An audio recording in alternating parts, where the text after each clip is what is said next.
ছোট লোকের বাচ্চা, নিও খারাপ, ছোট একটা ফকিন্নির বাচ্চা, বের হ। ছোট লোকের আমাদের বাড়ির একটা সামান্য কাজের ছেলে হয়ে তুই এত বড় কাজ কিভাবে করতে পারলি বল? একটু বুঝতাম না। কি হয়েছে মা? আমার বাবা কি করছে?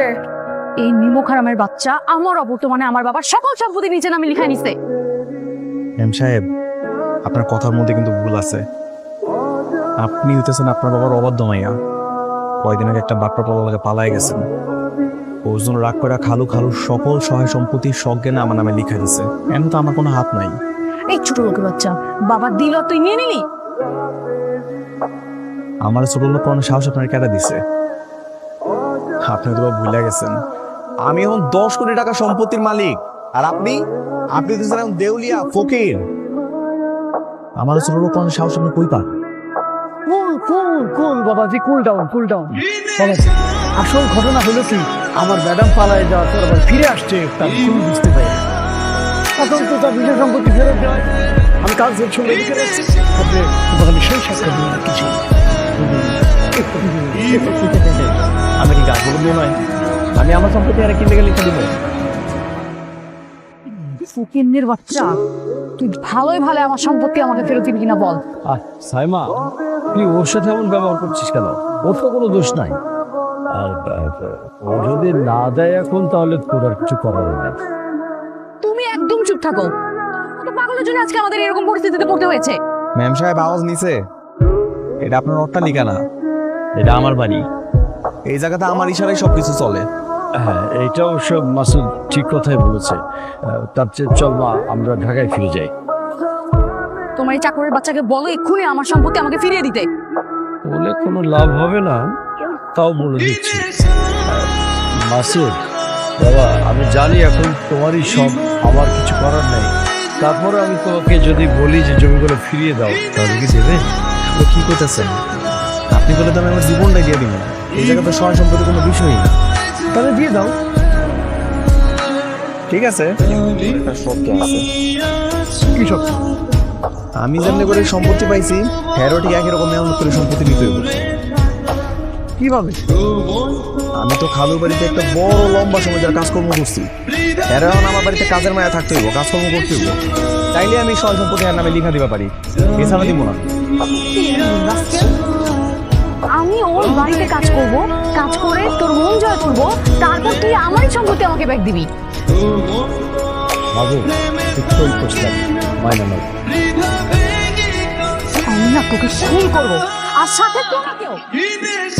তোমাদের কাউকে কিছু করতে হবে না, আমিই যাচ্ছি। আপনি কোথায় যাবেন?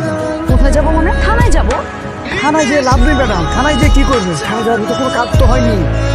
থানায় যে কোনো কাজ হবে না, যেটা বলি সেটা করে। যে শর্ত দিচ্ছে আপনি যে মাইনে নেন ম্যাডাম, 4 কোটি টাকা। আপনার মাথায় কি গোবর পড়া নাকি? আমি টাকার জন্য ওর বাসায় কাজে মেয়ে হয়ে থাকবো?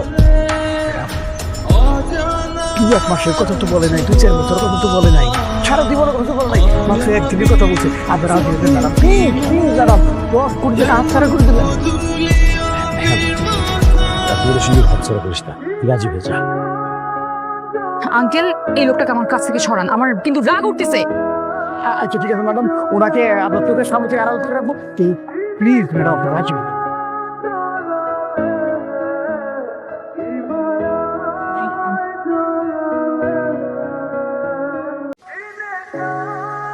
ঠিক আছে, জাস্ট ফর ওয়ান ডে।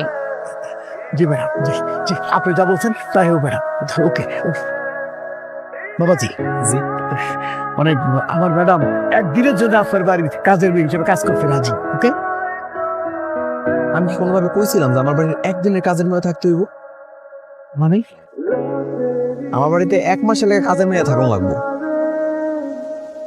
আরে কি বলতেছে এটা? শুধু শুধু ব্যবহার করতে দেখতেছি। হ্যাঁ, তার তো একটা জীবন আছে, তার তো লাইফ আছে নাকি? আচ্ছা ঠিক আছে, 2 দিন করো, 2 দিন। কথা বাড়াইলে আর 1 মাস বাড়বো, তখন 2 মাস হয়ে যাব। ভাইবা দেখেন।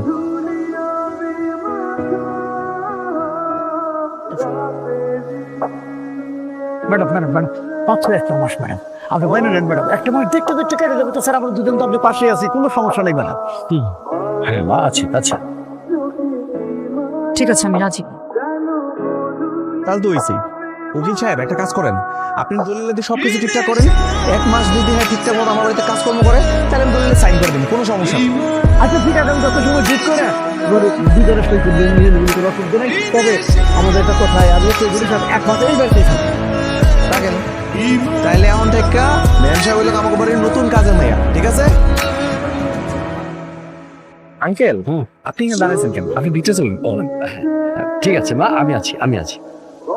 মা চলো না, আহো ভিতরে আহো। ঠিক আছে।